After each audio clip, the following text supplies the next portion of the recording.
ልቅ ለጠገበው ዘንለት የአማራ አባቶች አባባል የ1983 ዓመተ ምህረት ደርጋዊ ስርዓት መውደቅን ተከትሎ ወደ ምኒልክ ቤተ መንግስት የገቡት ህወሓታውያንና በየመንገዱ የፈለፈላቸው ድንገቴ አጋር ፓርቲዎች ስልጣን እንደተቆጣጠሩ የመጀመሪያ ጸባቸው የትኛውን የቦሌ ቪላ፣ የአዋሬ ግንብ ቤቶች፣ የሳር ቤትና የመካኒሳ ቪላ ቤቶች ለነማን ይደልደሉ የሚል የቁስ ረሃብ ጥያቄዎች ነበሩ።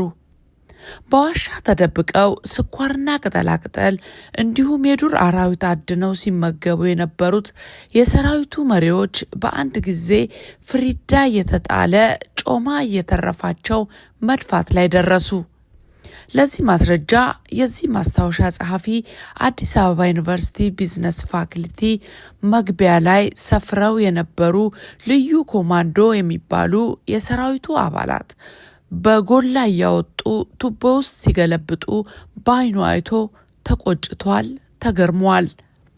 በምግብና ቪላ ቤት ሽሚያ የተጀመረው የኢህአዴግ ባለስልጣናት ረሃብ ወደ መሬት ቅርምት፣ ኮንትሮባንድ፣ የከበሩ ማዕድናት፣ የአደንዛዥ እጽና የውጭ ገንዘብ ጥቁር ገበያ መቀራመት አድጎ መለስ እስኪያልፍ ድረስ ሲንገዳገድ የነበረው ህወሓት መራሹ መንግስት በኃይለ ማርያም ደሳለኝና 6 ምክትሎች ቢዋቀርም እንደ ካሮት ቁልቁል አድጎ በመሬት ደላላዎቹ የነ አባዱላ ቡድን ተሽመድምዶ ጓዙን ጠቅልሎ ወደ መቀሌ ተደበቀ።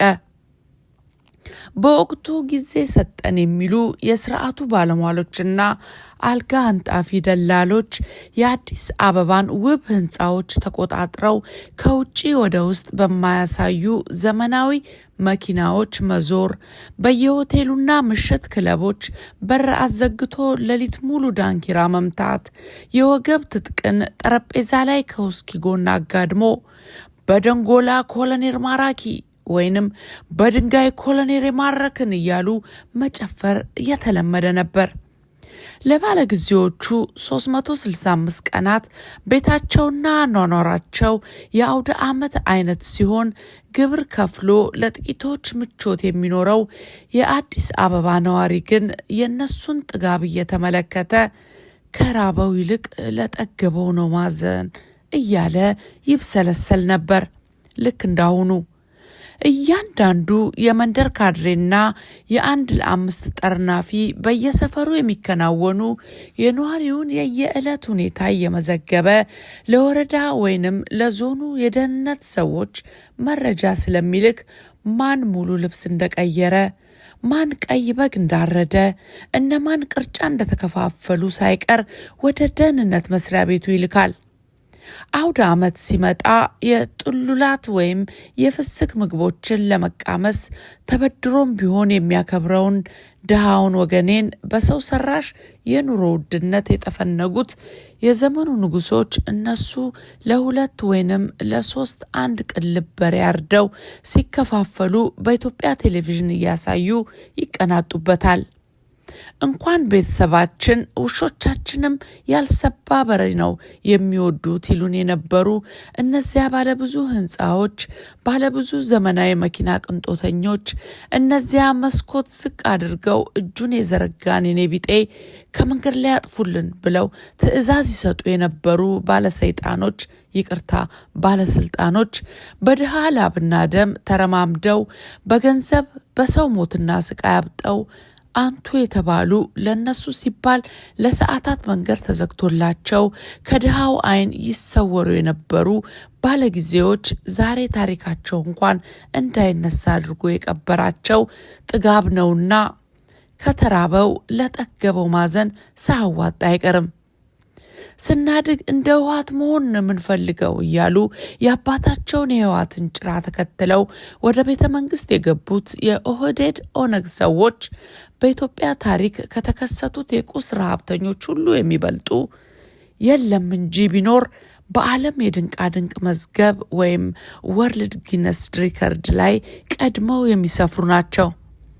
እነ አባዱላ ገመዳ፣ ኩማ ደመቅሳ፣ ድሪባ ኩማ፣ አሊ አብዶ፣ ደግፌ ቡላ የመሳሰሉትን የመሬት ደላሎች እየታዘበ አድፍጦ ሲጠብቅ የነበረው የኦሮሞ ወጣት ቄሮ የምትል የዳቦ ስም ሰጥተው ያደራጁት ስልጣን ስንይዝ አንተ የቦሌውን፣ አንተ የካሳንቺሱን፣ አንቺ የፒያሳውን፣ እናንተና መርካቶን፣ የዚህ ሰፈር ቄሮ ሳሪስን፣ የዛኛው ጎጥ ልደታን ወዘተ ያለው ሁሉ ህንጻ የተገነባው በእኛ መሬት ላይ ስለሆነ ትከፋፈሉታላችሁ እያሉ የጥላቻ መርዝ ዝግተው ስላሰከሩት በአንድ ጊዜ መላው ሀገሪቱ ላይ ያለውን ሁሉ ኬኛ በሚል ወረሩት። ትላንት የምዕራብ ሸዋ አማራን አርሶ አደር መሬት በመቀማት ሲቸበችቡ የነበሩት ሽመልስ አብዲሳና ታከለ ኡማ ከብት ሲጠብቁ ያዩትን የመኪና ቀለምና የህንፃ ዲዛይን ሳይቀር ሰብስበው ተቀራመቱት። ይህ የቁስ ረሀብተኛ ቡድን በእነ ዲማ ነጎ፣ ሌንጮ ባቲ፣ ሌንጮ ለታና ጀዋር መሐመድ ጸረ አማራ ጥላቻ ታውሮ ወደ ስልጣን ሲመጣ አማራንና የአማራ የሆኑትን በሙሉ ማለትም አማራውን መግደል፣ ንብረቱን መዝረፍ፣ ማቃጠል፣ መሬቱን መውረር፣ ህንፃዎችን እነሱ በገመቱለት አነስተኛ ዋጋ ሸጦ እንዲሰደድ ካልተስማማም እንዲቀማ በማድረግ በአራቱም አቅጣጫ ያለውን አማራ እረፍት መንሳት ዋናው ስራቸው ሆኖ ቀጥሏል። 65% አማራ የሚኖርባትን የአዲስ አበባ ከተማ የኮሪደር ልማት በሚል የኦነግ ዘር ማጽዳት ስሌት መሰረት ሁሉንም የአማራ ማህበራዊ ትስስር ያለባቸውን አካባቢዎች አውድመው ህዝቡን እንዲሰደድ ካደረጉ በኋላ ግማሹን ለአረብ ወዳጆቻቸው በዶላር እየቸበቸቡ አብዛኛውን ከአማራ በተዘረፈው ሀብት የደለበውን የቄሮ ነፍሰ ገዳይ መሬት እየሸነሸኑ አስታቀፉት።